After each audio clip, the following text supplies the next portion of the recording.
ಕೆಲಸವನ್ನು ಮಾಡ್ತಾ ಇದೆ. ಇವತ್ತು ಯಾರಪ್ಪ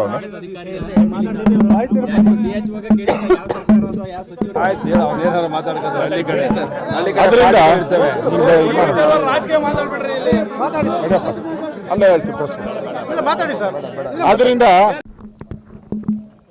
ತುಮಕೂರು ಜಿಲ್ಲೆ ಚಿನ್ನೇನಹಳ್ಳಿ ಮಧುಗಿರಿ ತಾಲೂಕು ನಾನು ಭೇಟಿ ಮಾಡೋಕ್ಕೆ ಇವತ್ತು ನಮ್ಮ ಸುರೇಶ್ ಗೌಡರು, ನಮ್ಮ ಮುಖಂಡರ ಜೊತೆ ನಾಗರಾಜು ನಾವೆಲ್ಲ ಬಂದಿದ್ದೀರಿ. ಒಂದು ರೀತಿ ನಾವು ಯಾವ ಯುಗದಲ್ಲಿದ್ದೀರಿ ಅನ್ನೋದು ಅರ್ಥ ಆಗ್ತಾ ಇಲ್ಲ.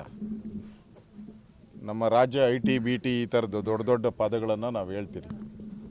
ಇನ್ನೂ ನಮ್ಮ ಕೈಲಿ ಸರಿಯಾಗಿ ಕುಡಿಯೋಕ್ಕೆ ನೀರು ಕೊಡೋಕ್ಕೆ ಆಗದೇ ಇರೋವಂಥ ಪರಿಸ್ಥಿತಿಯಲ್ಲಿ ಇವತ್ತು ಸರ್ಕಾರ ಕಂಟ್ಯಾಮಿನೇಟೆಡ್ ವಾಟರನ್ನು ಕೊಟ್ಟು ಇವತ್ತು ಸುಮಾರು 300ಕ್ಕೂ ಹೆಚ್ಚು ಜನ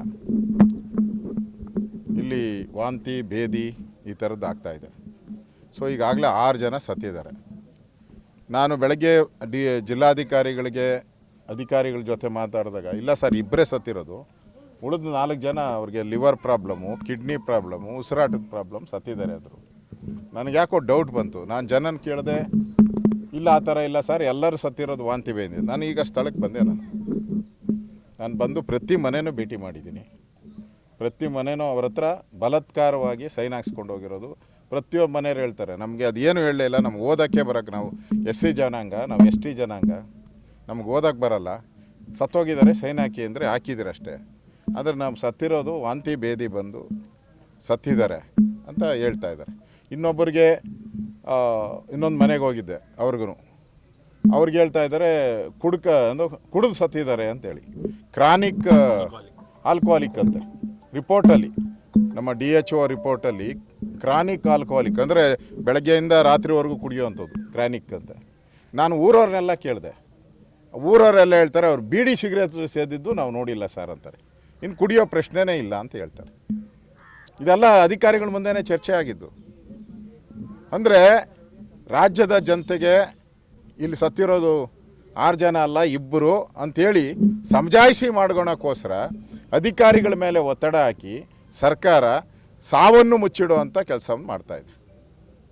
ಇವತ್ತು ಯಾರಪ್ಪ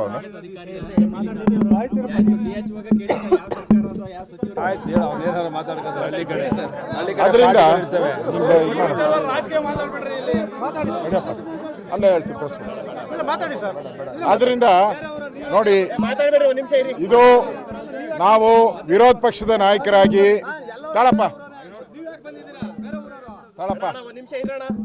ನಾನು ವಿರೋಧ ಪಕ್ಷದ ನಾಯಕನಾಗಿ ನನ್ನ ಕರ್ತವ್ಯ ಇದೆ.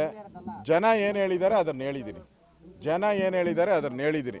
ಇಲ್ಲಾಗಿರೋಂಥ 6 ಕೂಡ ಕಾಲರಾಯಿಂದ ಆಗಿದೆ ಅಂತ ಹೇಳಿದ್ದಾರೆ. ಅದರಿಂದ ಸರ್ಕಾರ ಇದನ್ನು ಪರಿಶೀಲನೆ ಮಾಡಬೇಕು. ಅಷ್ಟು ಜನಕ್ಕೂ 6 ಜನಕ್ಕೂ ಪರಿಹಾರ ಕೊಡಬೇಕು. 25 ಲಕ್ಷ ರೂಪಾಯಿ ಒಂದೊಂದು ಮನೆಗೆ ಪರಿಹಾರ ಕೊಡಬೇಕು ಅಂತೇಳಿ ನಾನು ಆಗ್ರಹವನ್ನು ಮಾಡ್ತಾ ಇದ್ದೀನಿ. 100% ಇದರಲ್ಲಿ ಅಧಿಕಾರಿಗಳು, ಸರ್ಕಾರ ಎಲ್ಲ ನಿರ್ಲಕ್ಷ್ಯನೇ. ಆ ನಿರ್ಲಕ್ಷ್ಯದಿಂದನೇ ಇದಾಗಿದೆ. ಇಲ್ಲಾಂದರೆ ಸರಿಯಾದ ವಾಟ್ರ್ ಕೊಟ್ಟಿದ್ರೆ, ಕಂಟ್ಯಾಮಿನೇಟೆಡ್ ವಾಟ್ರ್ ಇಲ್ಲ ಅಂದರೆ ಯಾಕೆ ಆಗ್ತಾ ಇತ್ತು? ಕಂಟ್ಯಾಮಿನೇಟೆಡ್ ವಾಟ್ರ್ ಕೊಟ್ಟಿರೋದ್ರಿಂದನೇ ಈ ಸಮಸ್ಯೆ ಉದ್ಭವ ಆಗಿರೋದು. ಅದರಿಂದ ಈ ಕುಲುಷಿತ ನೀರು ಏನು ಬಂದಿದೆ, ಇದರಿಂದ ಈ ಸಾವುಗಳಾಗಿದೆ. ಈ ಸಾವಿಗೆ ನೇರ ಕಾರಣ ಸರ್ಕಾರನೇ. ಕೇವಲ ಕೆಳಮಟ್ಟದ ಅಧಿಕಾರಿಗಳು ಮಾತ್ರ ಅಮಾನತು ಮಾಡ್ತಾರೆ, ಮೇಲ್ಮಟ್ಟದ ಅಧಿಕಾರಿಗಳಿಗೆ ಶಿಕ್ಷೆ ಆವಾಗ ಈ ರೀತಿಯ ಒಂದು ಪ್ರಕರಣಗಳು ಸಾಕಷ್ಟು ಬೆಳಕಿಗೆ ಬಂದರೂ ಕೂಡ ಎಲ್ಲ ಒಂದು ರೀತಿಯಾಗಿ ವಿರೋಧ ಪಕ್ಷ ಕಣ್ಮುಚ್ಕೊಂಡು ಕೂತ್ಕೊಳ್ಳುತ್ತೆ ಅಂತ. ಮಾನ್ಯ ಮುಖ್ಯಮಂತ್ರಿಗಳು ಅವರ ಕಾನ್ಸ್ಟಿಟ್ಯೂಯನ್ಸಿಯಲ್ಲಿ ಆದಾಗ ಒಬ್ಬರು ಸತ್ತಿದ್ದಾರೆ ವರುಣಾದಲ್ಲಿ. ಅವಾಗ ಹೇಳಿದರು, ನಾನು ಕೆಳ ಅಧಿಕಾರಿಗಳ ಮೇಲೆ ಆ್ಯಕ್ಷನ್ ತೊಗೊಳಲ್ಲ, ದೊಡ್ಡ ಅಧಿಕಾರಿ DC CEOನೇ ಇದಕ್ಕೆ ಭಾಗ್ಯದಾರ ಮಾಡ್ತೀನಿ ಅಂತ ಹೇಳಿ. ಈಗ ನಾನು ಅವ್ರಿಗೆ ಕೇಳ್ತಾ ಇದ್ದೀನಿ, ನೀವು ಕೆಳ ಅಧಿಕಾರಿಗಳನ್ನ ಸಸ್ಪೆಂಡ್ ಮಾಡಿದ್ರಲ್ಲ, ಅದರಿಂದ ಏನು ಬರ್ತದೆ? ಕ್ರಮ ತೆಗೆದುಕೊಳ್ಳಿ. ನೀವೇ ಹೇಳಿದ್ದೀರಲ್ಲ, ನಾವು ಜಿಲ್ಲಾಧಿಕಾರಿಗಳ ಮೇಲೆ CEO ಮೇಲೆ ಕ್ರಮ ತೆಗೆದುಕೊಡ್ತೀರಿ ಅಂತ. ತೆಗೆದುಕೊಳ್ಳಿ, ಈಗ ಜನಕ್ಕೆ ನ್ಯಾಯ ಕೊಡಿ. ತಪ್ಪು ಯಾರು ಮಾಡಿದರೆ ಅವ್ರಿಗೆ ಶಿಕ್ಷೆ ಕೊಡಿ. ಈಗ ಯಾರು ಸತ್ತಿದಾರಲ್ಲ, ಅವ್ರ ಮನೆಯವ್ರು ಏನಾದ್ರು ತಪ್ಪಿದ್ರೆ ಅವ್ರಿಗೆ ಶಿಕ್ಷೆ ಕೊಡಿ. ಇಲ್ಲ ಕುಲುಷಿತ ನೀರು ಬಂದಿದ್ರೆ ಯಾರು ತಪ್ಪು ಮಾಡಿದ್ದಾರೆ ಅವ್ರಿಗೆ ಶಿಕ್ಷೆ ಕೊಡಿ. ಸ್ವತಃ ಮುಖ್ಯಮಂತ್ರಿಗಳು ಹೇಳಿದಾರಲ್ಲ, ನಾನು ಅದಕ್ಕೆ ಮೇಲಧಿಕಾರಿಗಳೇ ತಲೆದಂಡ ಅಂತ ಹೇಳಿದ್ದಾರೆ. ಈಗ ಯಾರು ತಲೆದಂಡ ಮಾಡ್ತಾರೆ ಅಂತ ನೋಡ್ತೀನಿ. ಇದನ್ನು ನಾವು ಕೂಡ ವಿಧಾನಸಭೆಯಲ್ಲೂ ಕೂಡ ಇದನ್ನು ಪ್ರಸ್ತಾವ ಮಾಡ್ತೀರಿ. ನ್ಯಾಯ ಸಿಗಬೇಕು, ಅಷ್ಟು ಜನಕ್ಕೆ ಪರಿಹಾರ ಕೊಡಬೇಕು ಅಂತೇಳಿ ಆಗ್ತಾ 25 ಲಕ್ಷ ರೂಪಾಯಿ ಪರಿಹಾರ ಕೊಡಬೇಕು ಅಂತ ಆಗ್ತದೆ.